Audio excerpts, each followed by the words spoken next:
étudie le tableau qu'on va vouloir transposer, hein, pour bien le connaître et pour pouvoir être juste après dans son idée de transposition. Ensuite, on choisit les meilleurs matériaux qui sont adaptés.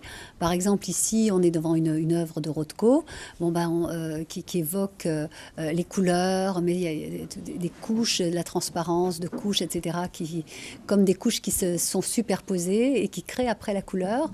Donc, on a travaillé sur d'une matière textile qui permet de sentir et d'effeuiller les matières, et de sentir qu'il n'y a pas une seule couche qui est posée sur la peinture, mais il y en a plusieurs. Mais il y a d'autres œuvres, par exemple la Joconde, on l'a reproduite avec un relief assez important, justement, hein, ça fait à peu près 6-7 cm d'épaisseur, pour qu'on retrouve vraiment la profondeur, hein, puisqu'il y a une perspective, après il y a le paysage qui est à l'arrière, et sentir vraiment que la Joconde, c'est un monument en fait. Il y a à chaque fois une recherche particulière pour être au plus près de l'œuvre et de ce qu'elle évoque, au niveau de la sensation. C'est très bien fait, et je veux dire, c'est vraiment s'attacher à restituer l'œuvre avec une précision vraiment magnifique.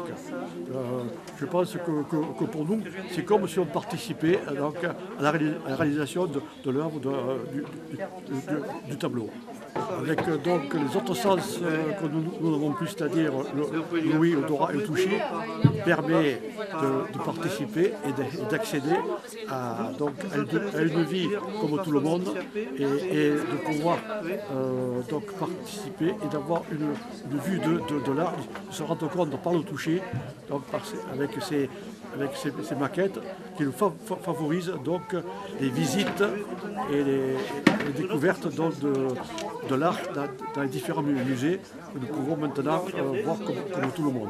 Le fait de ne pas utiliser simplement la vue, mais de toucher, d'entendre, ça aussi, ça permet donc effectivement aux malvoyants d'appréhender l'œuvre, mais aussi ça reste ludique pour les enfants également.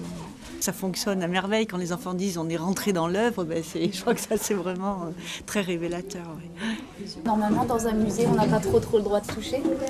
Oui, c'est un peu amusant parce que aussi tout à l'heure on avait vu là-bas un petit truc, un bonhomme, et on le retournait, on s'amusait avec. C'est super ici. Toi aussi tu trouves ça rigolo de pouvoir toucher les œuvres? Oui. Ça vous donne envie d'aller voir d'autres musées? Oui.